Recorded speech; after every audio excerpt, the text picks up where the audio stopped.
Hi, welcome to the Nightcap News and Commentary.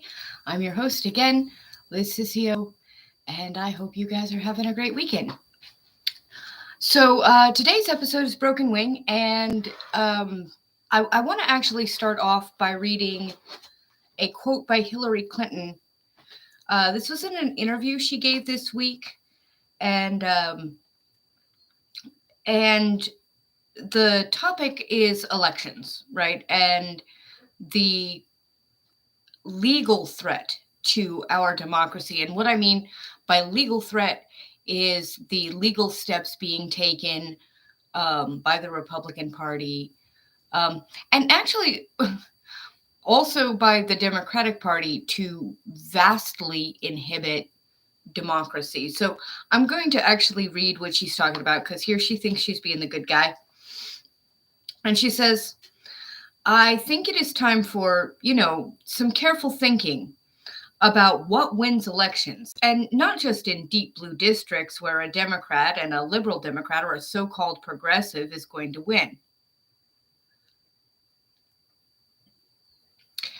First, I'd like to unpack that just a little bit. Framing is everything. If you took journalism in high school, one of the very first things that you learn about is how you're supposed to use language when you're doing the straight news in a way that isn't weighted or biased. So actually, if you're doing news, you shouldn't be running necessarily with the headline, outrageous senator does, if you're using a bunch of weighted language, that's actually really good for people hitting the like button, really bad for the integrity of news.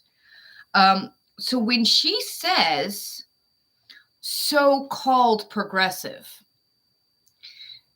she's using a really deliberate slight here. She's just not even particularly subtly just sort of being dismissive of progressives.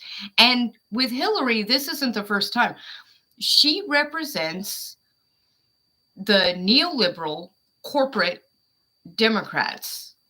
And I'll explain a whole bunch of why here throughout this episode, but they really cannot let progressives gain any traction. So anytime that they can't avoid us in the conversation completely, they make these subtle framing comments like so-called progressive to undermine and make progressives seem like this fringe wing of the Democratic Party that nobody cares about or listens to, which is something that Nancy Pelosi, I'm sure you guys recall, more or less just said out loud.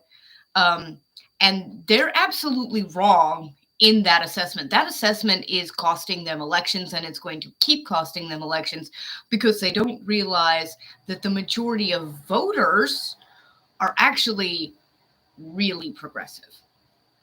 And this includes actually a surprising number of Republican voters. When you ask Republican voters about the policies, about the actual policies, and you say, do you want this?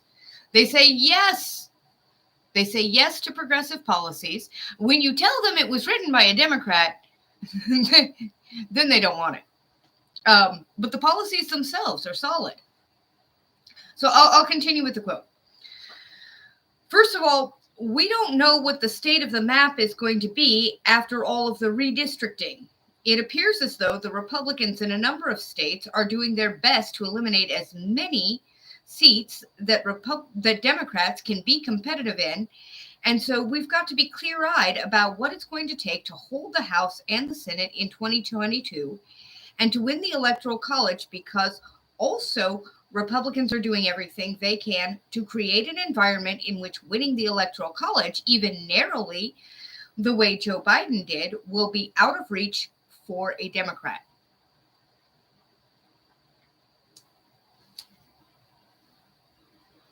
So that brings up gerrymandering and redistricting. And I wish I'd had time this week to just crash course how that works. I don't understand why it is that Republicans just get to redraw the map whenever they want to. It seems every 2 to 4 years. And anytime the map doesn't favor them, they're like, oh, well, we'll just redraw it. And for some reason, the country is fine with that. That's legal. And then that brings up, if they're just redrawing their maps that way, are Democrats also doing the same? And is it not a problem when Democrats do it, or do they just not redistrict constantly?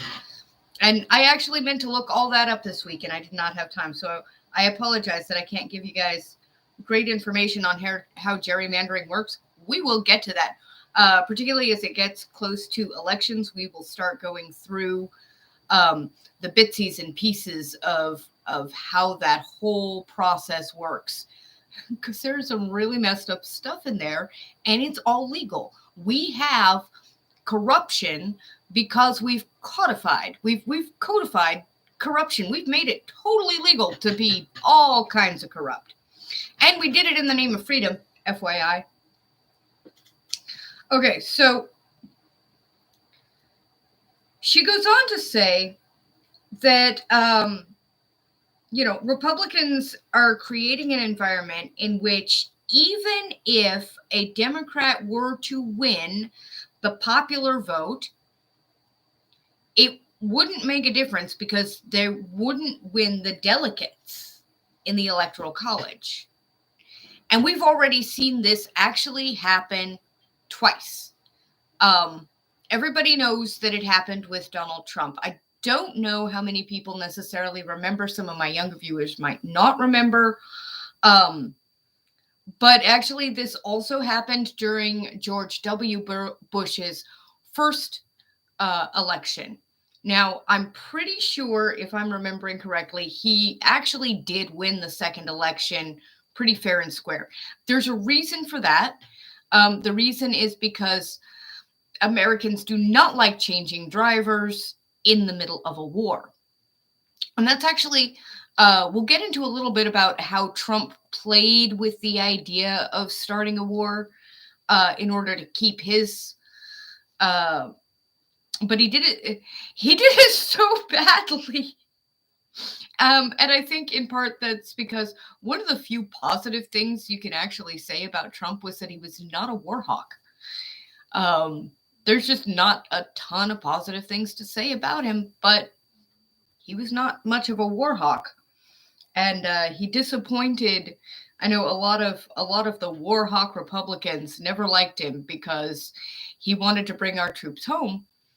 And he wanted to get out of Iraq, and they very much had plans to be in there for the long haul, and he very much tied their hands. So she goes on to say, so I understand why people want to argue for their priorities. That's what they believe they were elected to do. Again, framing. That's not what they believe they were elected to do. That is what they were elected to do. That's not their priorities. Those are the mandates of the people. That is what they were elected to do. See, even to make her own argument, she's got to reframe everything in a way that takes power away from you.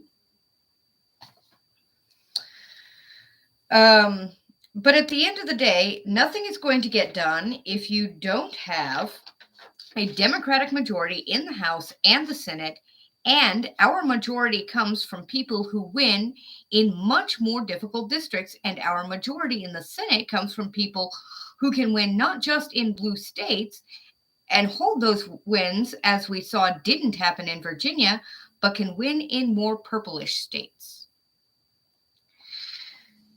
Now, she's making the argument here that progressive policies are radical and that they're going to lose in purple states if they run with the leftist agenda.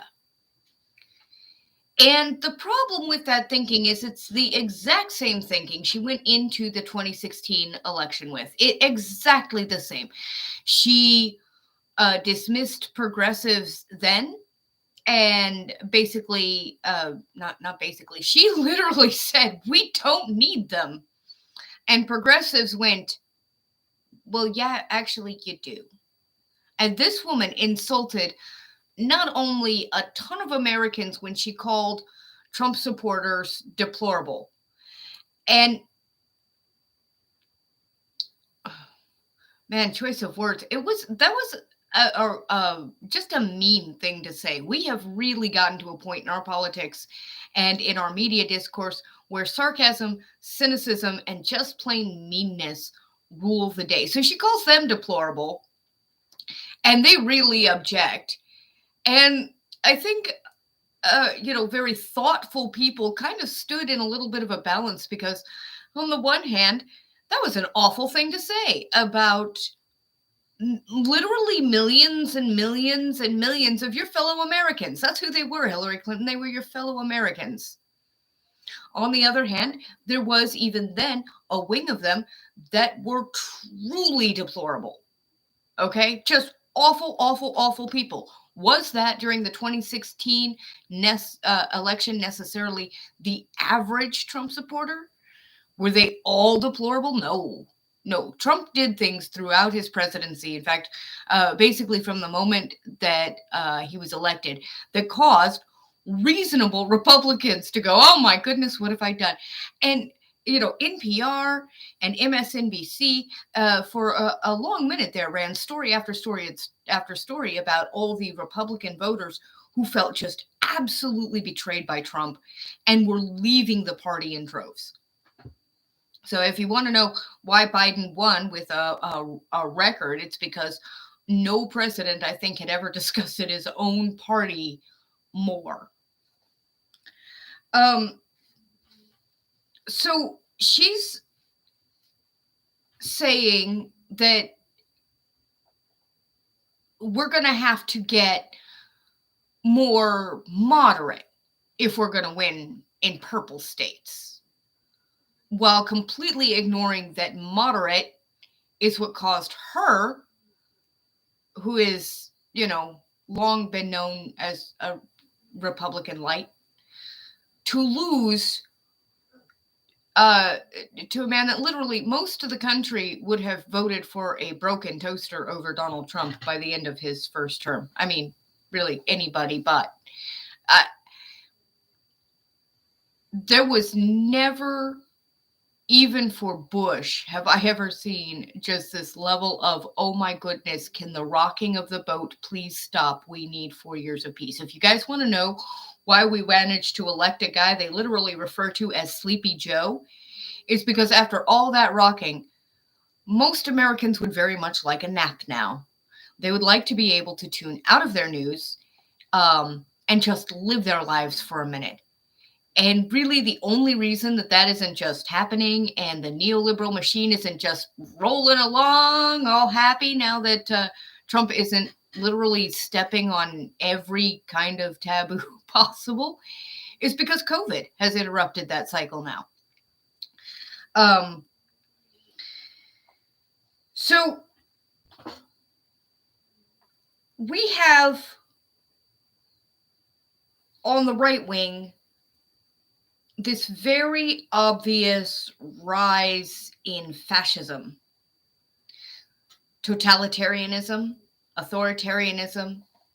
They're actively trying to restrict voting rights. There's a very poignant video floating around on YouTube that takes place where in Texas, a redistricting effort managed to remove the only Democratic delegate in a district. They just wrote him out. He happened to be a black man. It happens to be a district that has a very high population of black people. And they wrote out the only Democrat, and he happened to be a black man, and they did it on purpose. They just wanted him out. So she's right Republicans are making the field impossible for Democrats to win in. Why are they allowed to do that? I actually don't know. I have no idea why they're allowed to do that, but they're doing it. It's perfectly legal. It is legalized corruption, what they're doing. And why is Hillary Clinton doing this? So why, other than, nobody likes to admit their own failures. Nobody likes to go, oops, I messed up. But why is Hillary Clinton framing it this way? Why isn't she saying we need to look at the policies that create gerrymandering? Why is she saying instead, we need to be more purple? We need to win in purple states. And then making it seem like progressive policies are just off the table. We got to be moving more to the right. Well, that's because the obvious corporatocracy that we live under cannot afford progressive policies. They can't afford strong unions. They lose not their money. It's not their money that they're afraid of losing here. Okay. They have billions, they have trillions, they have more than any of them could ever use in 100 lifetimes. Okay. That isn't the concern. The money isn't the concern. But the power that they can wield with that money, that is what they're terrified of losing.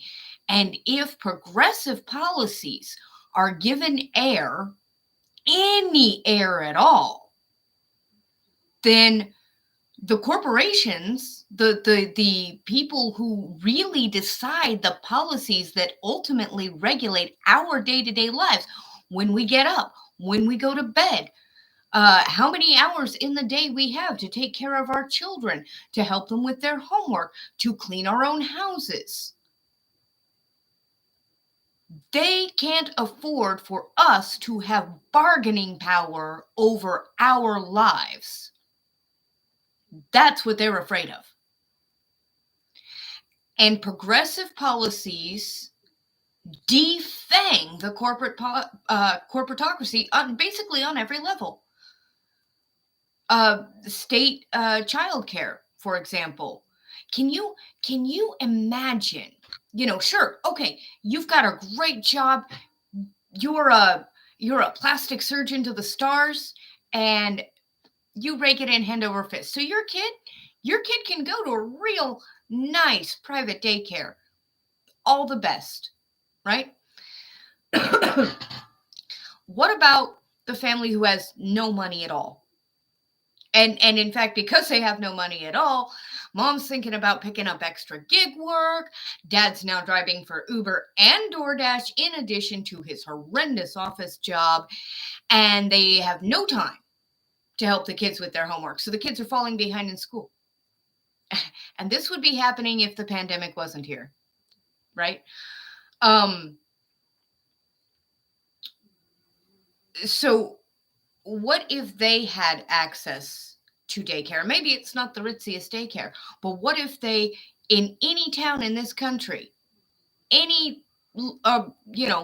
let's be reasonable, and let's say any town over 20,000 people would just absolutely have to have a state or federal daycare facility where a parent's ability to pay had nothing to do. And those kids from an early age are getting professional care from professionals, from people who study early childhood development, play therapy, play learning. Children learn through play. These do not have to be. I'm always amazed at the way we build not just state facilities, but basically any facilities. We basically act nowadays like architecture is not in any way important. So we tend to build these very square buildings and they all look like prisons. But it doesn't have to be that. We could make really nice state-run daycares.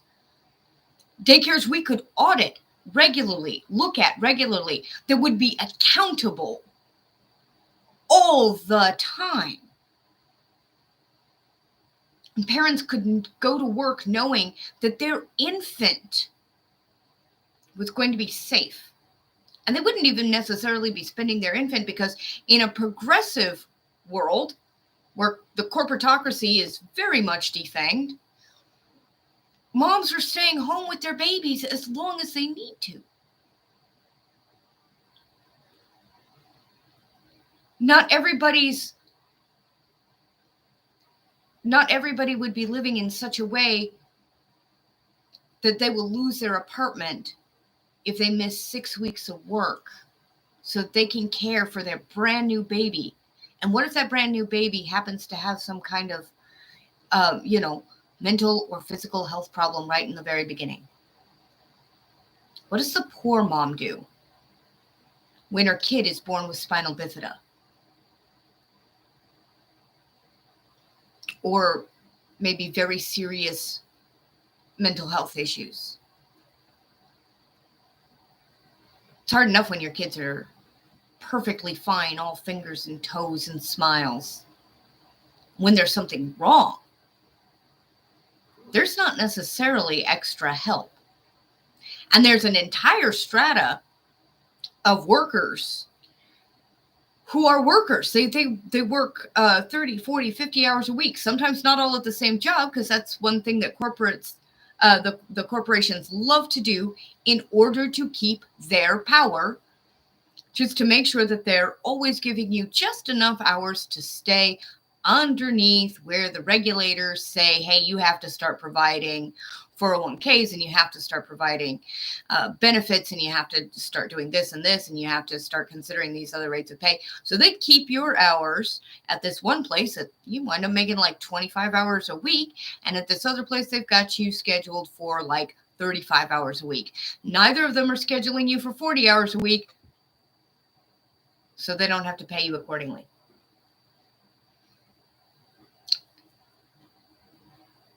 And, oh, I forgot. I am terrible. I will have to learn to come back to my points better. But we could have childcare for all of these families. And parents could have time to be with their families, to actually nurture their lives. That's what progressives want. All of the progressive policies are built around some very common sense ideas that are basically accepted by Americans in general.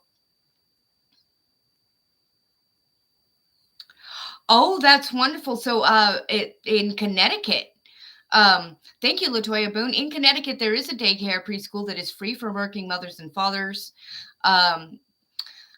She says, I didn't send my kids there, but I know many who did, and it was a huge burden lifted. I am certain that there are some places that do offer this, but there isn't a system for it. And there needs to be a system for it.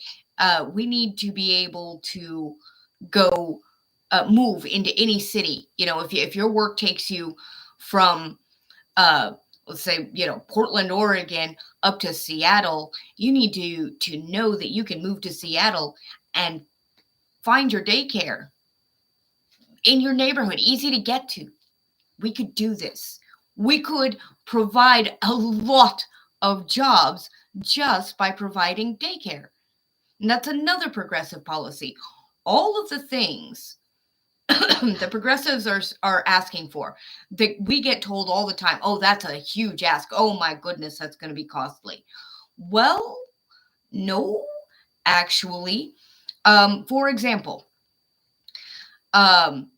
universal basic health care, Medicare for all, however you want to call that. The idea that every single person just automatically has health care, and that it's paid for by the taxes. First of all, there are third world countries that have universal basic health care. Just a moment.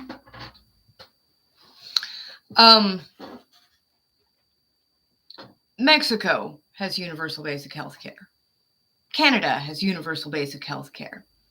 All the European countries, well, maybe not all, but the vast majority of them have universal basic health care. Israel has universal basic health care.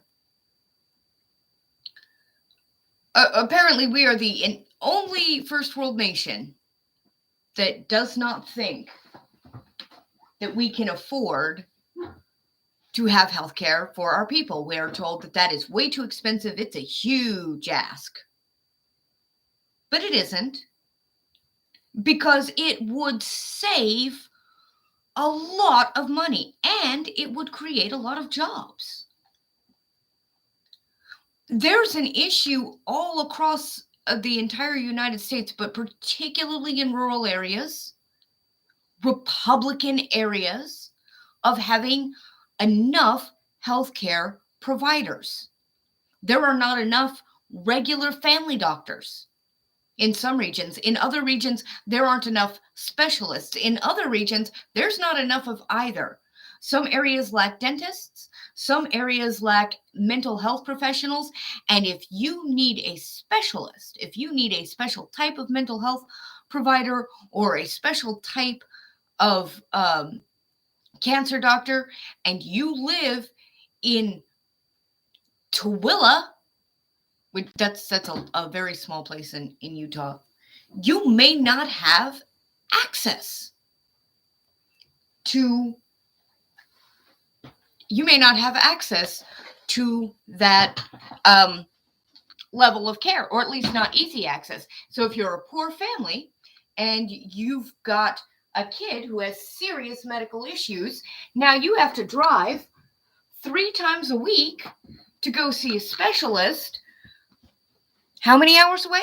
How many miles? Do you get to stay in the same state while you try to maintain your job, your rent, your house? It's exhausting. Progressive policies say, you know, if the state was paying these doctors, if the federal government was paying these healthcare providers, we'd have more healthcare providers. It would be a good paying job. And it would allow healthcare providers not to always have to chase that bigger job in the better medical facility. Best doctor I ever had, I had for 6 weeks. She was lovely. She was understanding. She had a great bedside manner. I walked in the room and right away I knew I was going to like her. And boy, I did. And I think it was my 3rd visit in, and we were finally, getting some things taken care of. She tells me she is getting a much better paying position in the city, in a big city. And I'm in a little place called Kelseyville, California. I don't know if you've ever heard of it, but you can literally blink and just drive right past it. It's very small, and I couldn't help but be happy for her. I mean, of course she should go get the better job. They don't pay her anything to be where she was. It's not a good place to be a doctor. So I'm happy for her. Of course, I'm not a healthcare professional, right? Next guy, did not like him nearly as much. Oh, I was very disappointed. But, it's a 1-horse town, which translates to 1 doc town. And there's nothing I can do about that. With universal basic health care, we'd have nurses, we'd have specialists, and we'd have doctors, and we'd have them more places spread out, and people would have access to healthcare. And that saves the country money. Emergency expenses, down. The cost of medication, down. People can get treatment for their issues early on, and then the down the road issues that we see all the time that wind up costing just thousands and thousands and thousands to fix wouldn't necessarily even come up. It's one of those things. Andrew Yang is quoted as saying, and I think he's actually kind of paraphrasing, quoting earlier quotations, but it's really expensive to be poor. Because no, today you can't afford to fix that knocking in your engine. But tomorrow you're not going to be able to afford a new car either. Problems which are unaddressed get worse. And when they get worse, they get more expensive. With universal health care, those problems are being addressed right away. That saves us money. That saves us people getting sick and not taking care of it, sometimes for decades and decades and decades. So Hillary Clinton and the media have to constantly frame the progressive argument as being fringe, as being, there's just a few voices over there and they can't really win. They're too radical. They literally frame it as if radical progressive ideas scare away moderate voters. And they don't. Progressives are winning elections. Neoliberal Democrats are losing elections, and that is a fact. Where was there a big exception to that? Kamala Harris and Joe Biden. And for good reason. Again, as I mentioned, the fact that we literally call him Sleepy Joe might have something to do with that.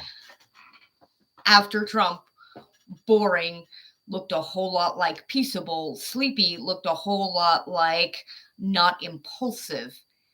And a more measured approach kind of felt like the approach we needed. But remember, even here, Biden was basically nobody's first choice during the primaries. I'm sure you guys all saw them. There were lots and lots of lists. So who's your first choice? Who's your second choice? People were going around ranking who they thought would be a great president. And Biden name was sometimes, basically in the number 3 position and down. And a lot of progressives had him dead last on the list. Why did some progressives early on in the election, in the primaries, have him so low on the list? Because he's another neoliberal Democrat. And neoliberal Democrats are really good at playing on the culture war game. They're just not playing it the same way the Republicans play it. So the Republicans focus on the culture war because they have no policy to pick on. But the Democrats, the neoliberal Democrats, use the culture war to mask their bad policies. They want the corporate tax rate to go up a little bit, but not up to 70%, nowhere near the level in Eisenhower's day. They ostensibly say they want childcare, but they can't manage to pass bills that fund education. And they even manage to pass bills that defund education, just the same as Republicans. They're not that interested in spending per student.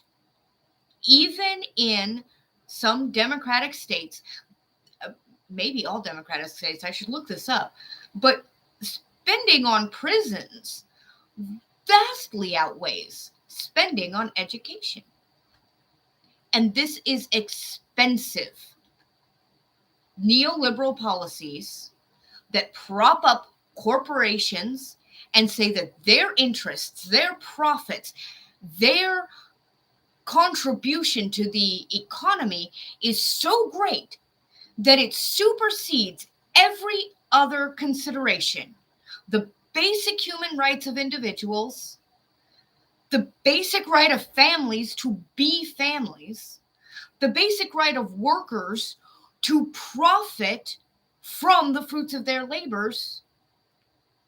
None of that matters as much as those corporations having money and power. And as long as people like Hillary Clinton, manage to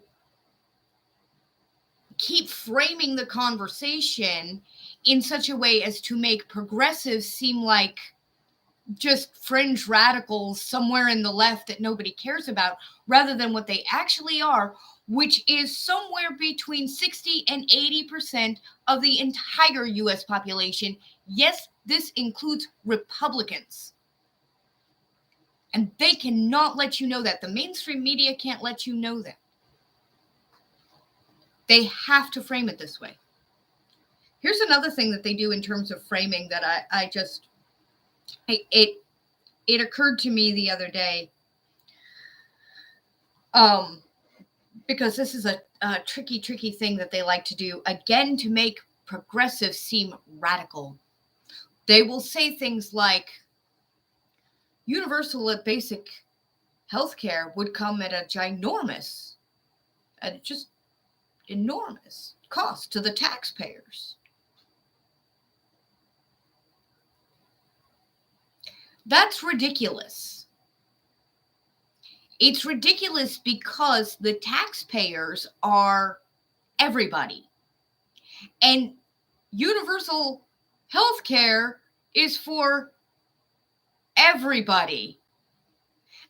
Everybody pays taxes. Illegal immigrants pay taxes. In fact, they weirdly pay a lot of taxes.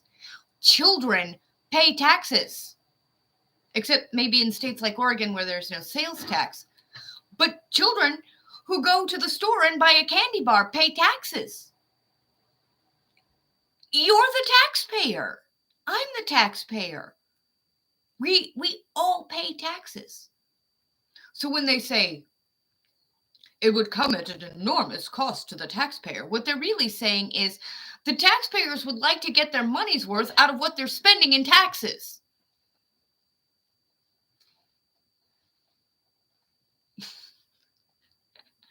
I love this. John Harbeck refers to the GOP here, I think, as the geriatric oligarchy party for the win. They never learned that you can't accomplish anything in a nation filled of those who are in constant poverty. I do disagree with that point just a little bit, because the corporations have been running this whole thing, the whole shebang, the whole time, very much based on the fact that we are at a level of poverty.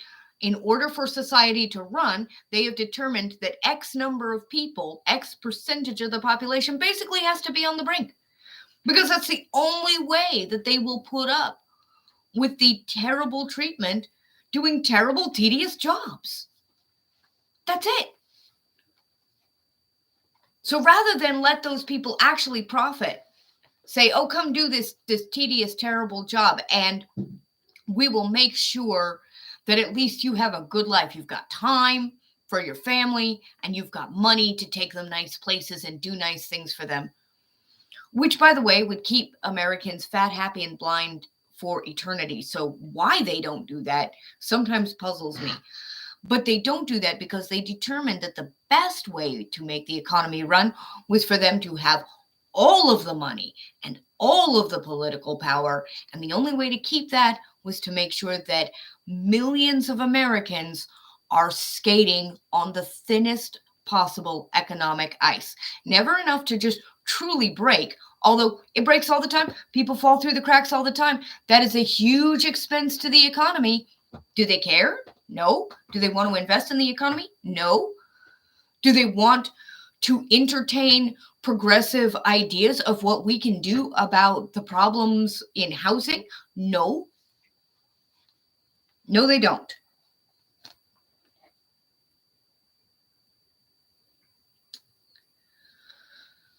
So Hillary Clinton wants to blame everybody but herself. She wants to blame progressives. She wants to blame Republicans.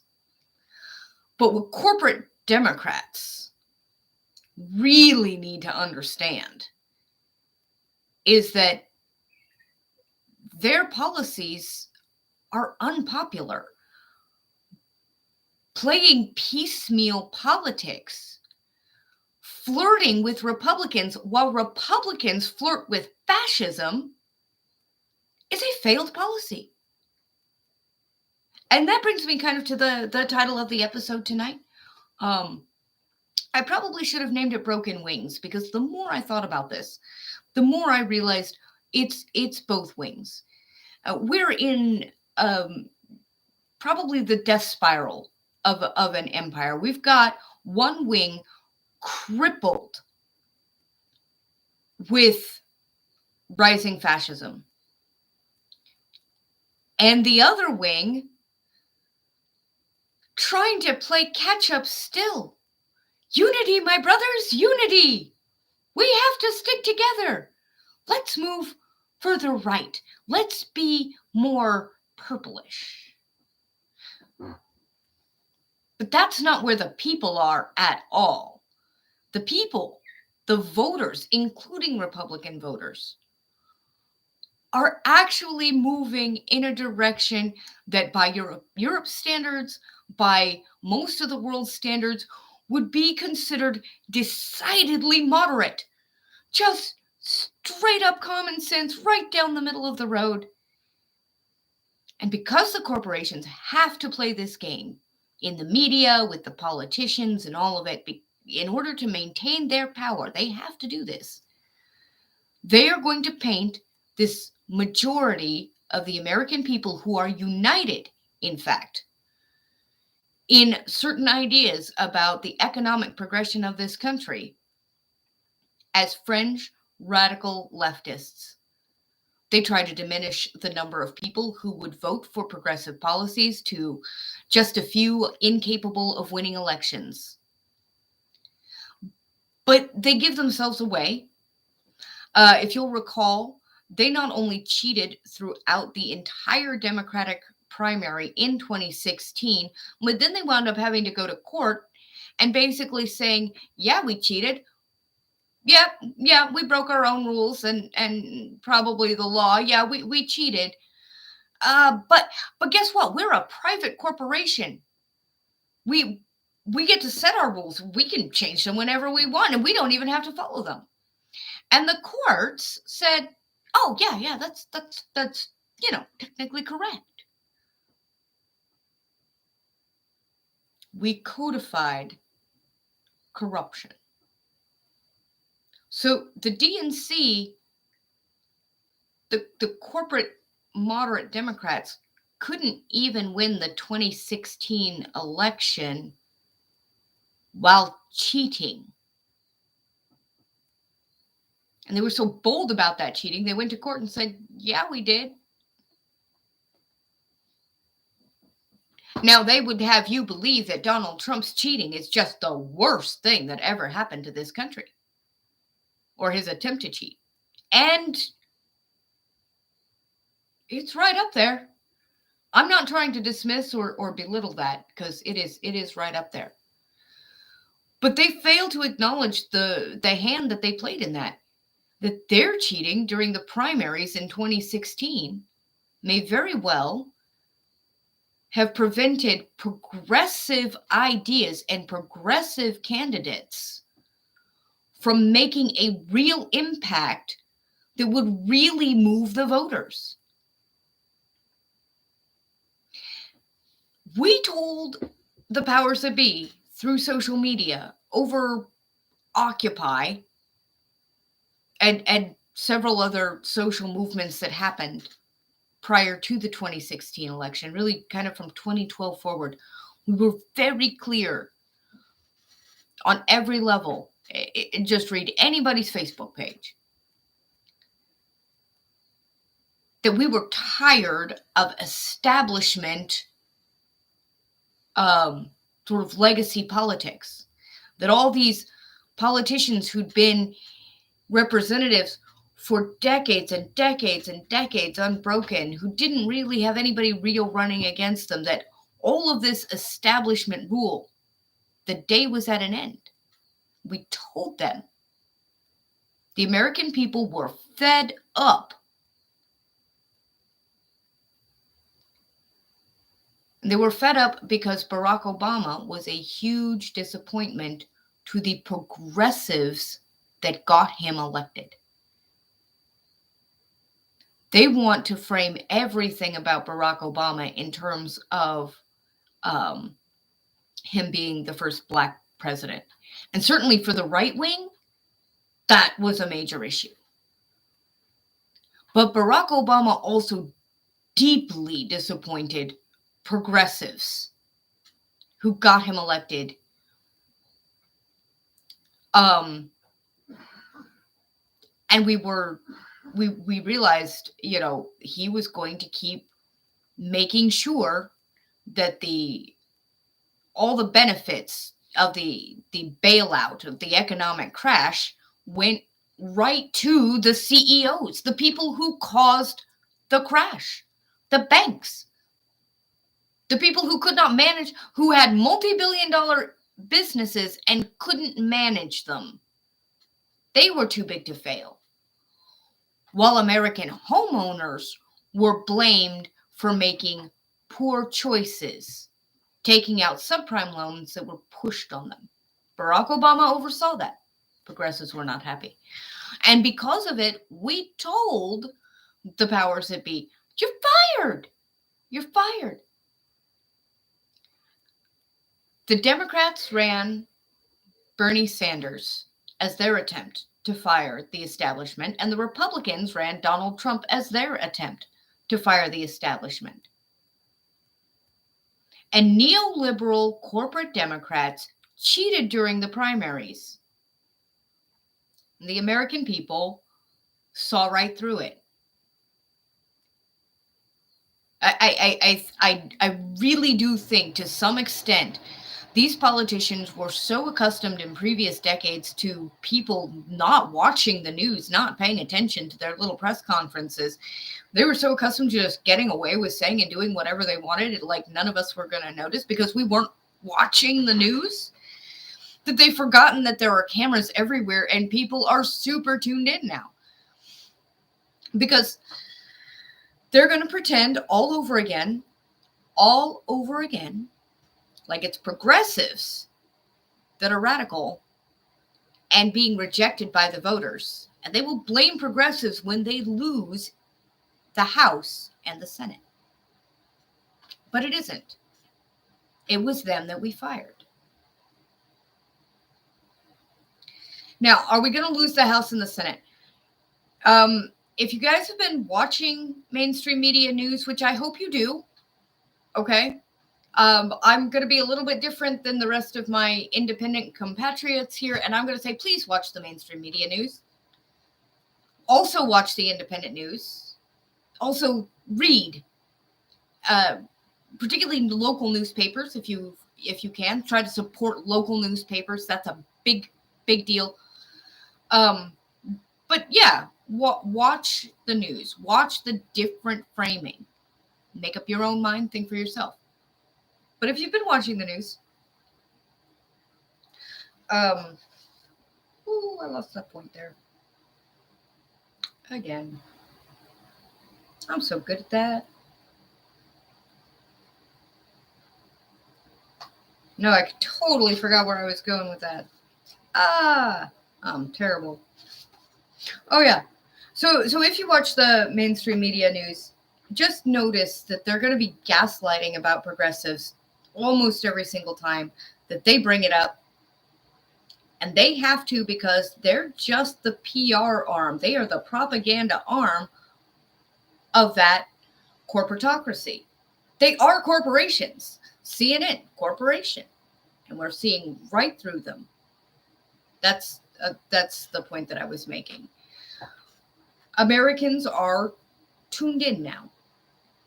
And they're not going to be able to get away with this forever and ever. They think they will. But it's going to keep showing up in elections.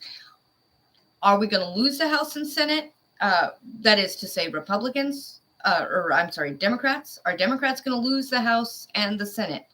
Yes. Yes. And it's not going to be a surprise. And it's not going to be a catastrophe. The shellacking, I believe, is what they called it last time. Let me make it really clear. There is always a shellacking in the midterm elections following a year when a president and the House and Senate all move to one party. For a really solid reason. First, it means that the other party is underrepresented, and they would very much like that representation back. Second, it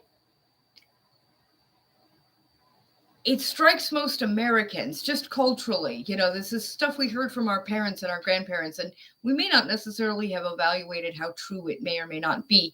But there is a sense among, I think, average Americans that we have to have a balance, that neither party should be allowed to just willy-nilly get away with whatever, because we could move too far in one direction or another and maybe create some really bad policies.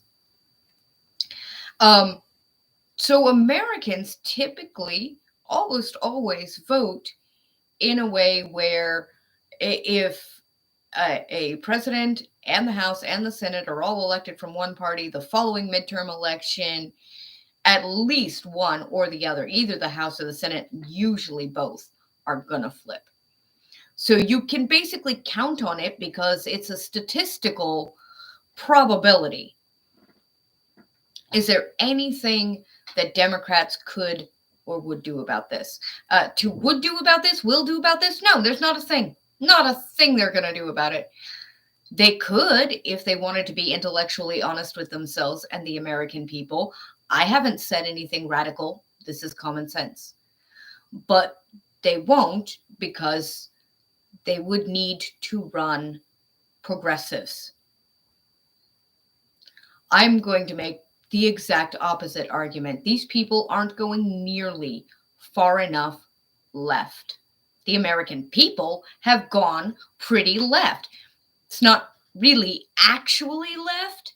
It's really right down the road, as I mentioned before. But it's way more left than where they are. If the Democratic Party does not learn that it's going to need to run progressive candidates and give real air and consideration to progressive policies and put progressive policies front and center and then actually follow through with them, then they are going to discover that, yes, Americans would rather vote for Republicans, even under the rising threat of fascism from that very broken wing of our corporatocracy, than to continue to let Democrats lie from both sides of their mouth. Because both types of lies get average Americans killed every single day. Every time somebody has to ration their insulin. Every time some mom risks her kid with the babysitter she can afford rather than the babysitter that's safe.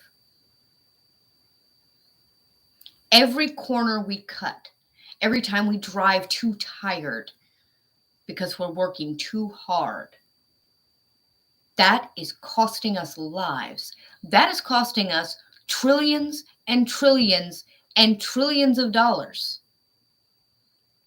The progressive philosophy, far from being the more expensive philosophy, is radically the most conservative philosophy. It conserves human life. It preserves the integrity of the economy by preserving the people that economy is supposed to support. If a government doesn't exist for the literal purpose of providing opportunity and a certain level of care for its own citizenry, then what is it for? What are they supposed to be doing? The act of governance is to make sure that your own people are prosperous and have opportunity.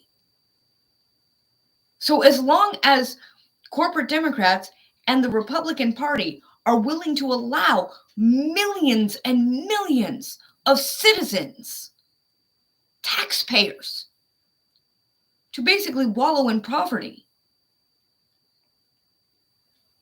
and say they can't do anything about it because they have literally codified corruption, then we're going to continue to see this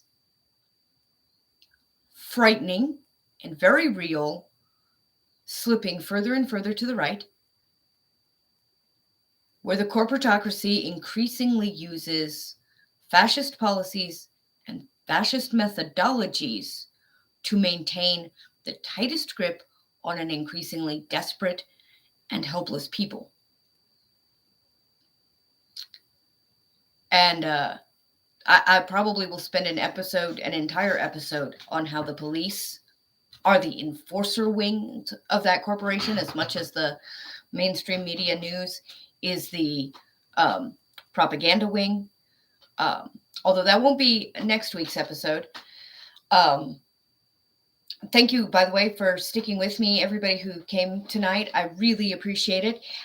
If you enjoyed this video or the previous video, or you just want to support me and see more and find out where on earth this might be going, please hit the like and subscribe button below.